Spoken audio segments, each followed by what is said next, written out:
My name is Jenny, I'm 27 years old, and 3 years ago, I married Hugo, my best friend and the most wonderful person I've ever met. He's the kind of man who makes life feel lighter. He's goofy in the best way, always cracking jokes, but he's also kind and thoughtful. He listens, he really sees me. Life with him is never dull, it's filled with warmth, laughter, and love.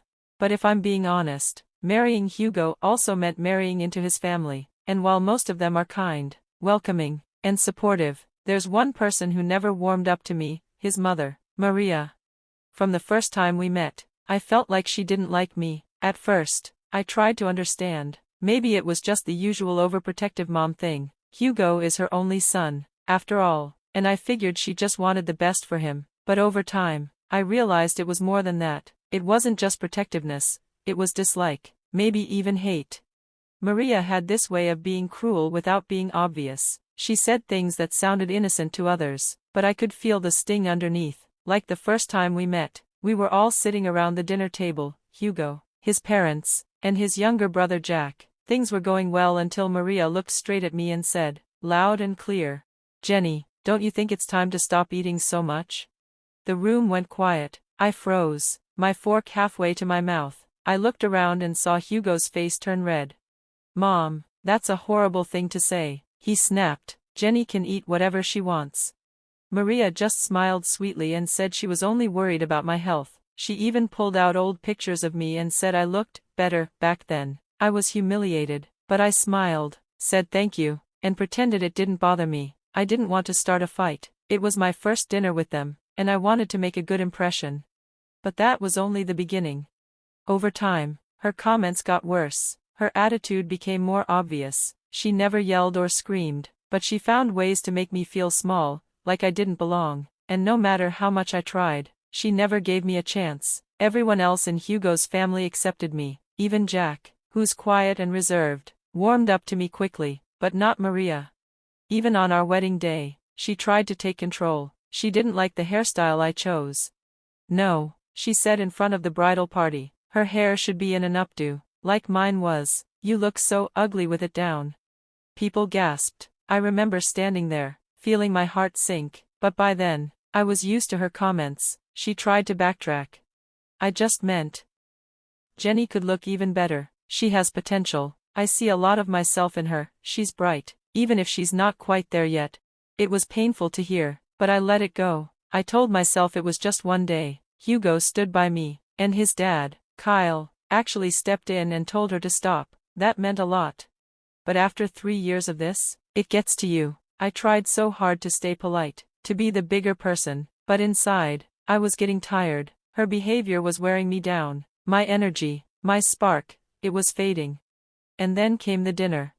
It was a Sunday evening, and Maria had invited us over to their house. Hugo and I showed up, along with Jack. The air felt strange, like something big was coming. I had a weird feeling in my gut, and I was right. After dinner, Maria stood up, holding a folded piece of paper in her hands. She smiled like she was about to give us a gift. "Well," she said, "since my birthday is coming up, I wanted to do something special. We're going to Hawaii." Everyone gasped in excitement. "Wow, really? That's amazing." Jack turned to me and said, "Jenny, I've always wanted to go to Hawaii. This is gonna be great." I smiled, starting to feel hopeful. Maybe this was Maria's way of including me, of finally letting me in. Then she dropped the bomb. "Actually, Jenny's not coming." I blinked. "What?" Maria folded her arms and looked at me calmly. "I had to make a few last-minute changes. I canceled your ticket, didn't want to pay extra." I felt my chest tighten. "But, the ticket was already bought?"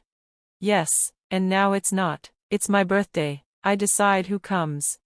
The room went quiet. Hugo looked stunned. "Mom, what are you doing? Why would you cancel her ticket?" She shrugged. "Because I want to spend time with the people I care about most. Jenny's not one of them." I felt like I'd been slapped. "You can't be serious," Hugo said. "Jenny is your daughter-in-law. She's not family, she's not blood." "And Jack isn't blood either," Hugo pointed out. "He's adopted, remember? You can't just decide someone isn't family. Jack is different. He's always been here, Jenny hasn't, and I'm not comfortable with her coming." That was it. I stood up slowly. My voice was calm, but it shook the walls. Maria, you've never liked me, that's been clear since the day we met, and for 3 years, I've stayed quiet, I've smiled through your insults, pretended not to hear the digs, but I'm done. Watch your tone, she warned, you're in my house. Not for long, I said, and before I leave, I just want to make something clear. I turned to Hugo. His face was red with anger, his hands balled into fists at his sides. I love you, I've tried to be patient, for you, but your mother has made it very clear she will never accept me, so go on the trip, go with her, she's your mom, you love her, and I get that, but don't worry about me, I'll be okay. Then I turned back to Maria, who was now fuming. And as for you, I'm in love with your son, I'm not going anywhere, you can try to push me out, but I'm staying, I'm part of this family whether you like it or not, and deep down, I think you know that, I think you're obsessed with me. Her face twisted with rage. How dare you, I ought to. No, I cut her off. Enough, you've said enough, I've done nothing but be kind to you, and even when you didn't deserve it, I tried, but from now on, I won't beg for your approval, I won't shrink myself for you anymore. She was silent, for the first time ever, she had nothing to say. I kissed Hugo on the cheek, said goodbye to the rest of the family, and walked to the door. I'll drive you, Hugo said quietly. I smiled at him, tears in my eyes. No, baby, you go, enjoy your trip, I'll be okay. And with that, I left, strong, calm, and free. Okay, if you say you'll be fine, I'll believe you. Oh, don't forget your purse. Right, my purse, I left it in the kitchen. I walked back to the kitchen to grab it. I figured Maria would be in there, probably hiding away to calm herself after everything that had just happened. Sure enough, she was standing there by the counter, arms crossed, still fuming. She didn't even wait for me to speak. What do you want? She snapped. I kept my voice calm. Don't worry about me, sweetheart, I'm just here to grab my things. Well, make it quick, I want you out of my house. I can't believe you said those things to me. She stormed off before I could even respond. I didn't follow her. I just let out a short laugh and shook my head at the whole ridiculous situation. Then I picked up my purse, and saw a folded piece of paper sitting right next to it. I assumed it was the Hawaii itinerary, maybe a schedule for their vacation. Out of curiosity, I picked it up and unfolded it. It wasn't a trip itinerary, it was a letter, handwritten, in Maria's handwriting. Dearest Jack, you've always been like a son to me, and I love you dearly. At first, I thought it was just a sweet note, a little weird, but nice enough, but something about it made me keep reading. The love and care you've shown me throughout the years will never be forgotten. Regrettably, even in my son Hugo's case, I feel the love we once shared is no longer there. My eyes stopped, I blinked. Did she just say she doesn't love her own son anymore? I kept reading, even though I knew I probably shouldn't, but the more I read, the harder it became to stop. Every line revealed more than the last. Maria wasn't just being dramatic or emotional, she was being cruel, cold. She blamed me, for ruining her relationship with Hugo. She said I poisoned him, and then, the kicker, she planned to cut Hugo out of her will entirely, and leave everything to Jack. The money. The house. The cars, even her small businesses, all of it. My hands were trembling when I finished reading. I stood there in the kitchen, pacing, thinking, should I say something? Should I just walk away and leave this mess for them to find on their own? No, everyone who needed to know was just in the next room, and this changed everything. I looked at the letter one more time, then walked calmly back to the dining room. Only 3 people were there, Hugo, Jack, and Kyle. Kyle stood when he saw me.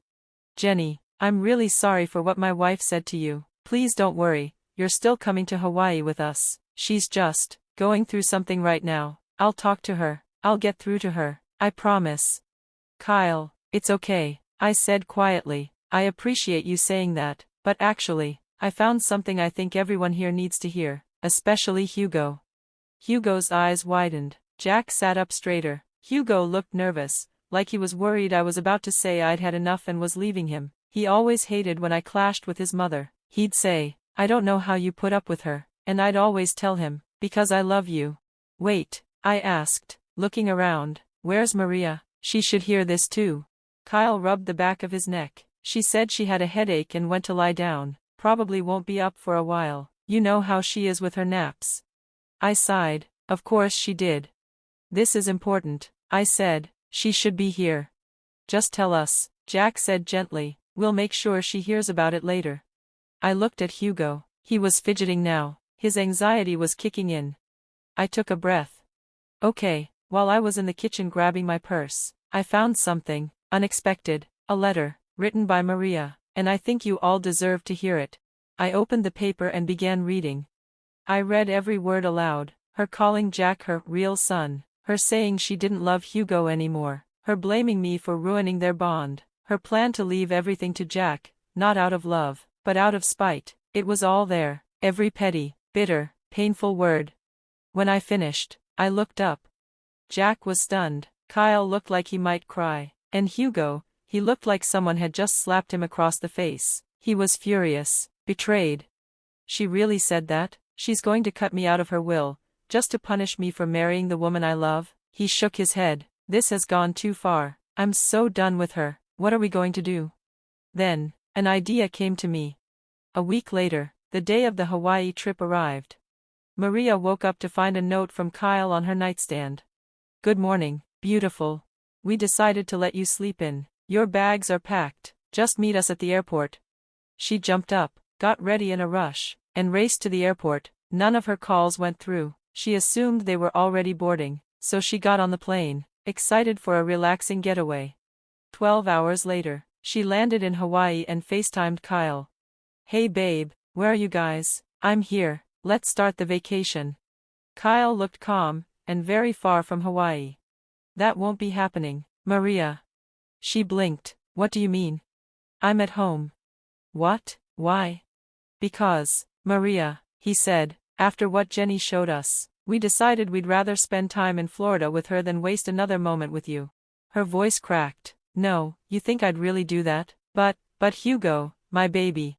Don't call me that. Hugo's voice chimed in. Were you seriously going to cut me out of your will, because of Jenny? How did you find out? That wretched girl. She found your letter, Jack said coldly. We all read it. The truth's out. Maria was panicking now. She's making it up. Oh, am I? I said, stepping into the frame. You're pathetic. Everyone knows what you said, and thank goodness I was nosy enough to read it. Hugo, Kyle? No, Maria, Kyle said, voice hard. You've gone too far. You hurt people who love you, and now you get to spend your birthday all alone. Think about that while you're enjoying the beach. But, I'll be alone. It won't be fun. Maybe people would want to be around you more if you weren't such a miserable witch, Jack added. And then, click, Kyle ended the call. The room was quiet. Then, I started laughing. Hugo joined me, then Kyle, then Jack.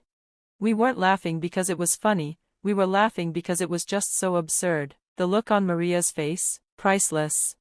She spent her dream vacation completely alone. She tried calling Kyle again and again, but he ignored her. When she came back, he told her things would need to change, a lot, if she wanted their marriage to survive. Hugo told her flat out, if she ever disrespected him or me again, he'd cut her out of his life entirely, just like she tried to do to him. Even Jack backed away, realizing how much his friendliness had enabled her behavior. Maria's relationships with all three of them became strained. She tried to fix things, but this time, no one made it easy for her. As for me? She messaged me, begging me to help smooth things over. I told her no. I told her this was the bed she made, and now she had to lie in it. And honestly, I hope she finally learned her lesson.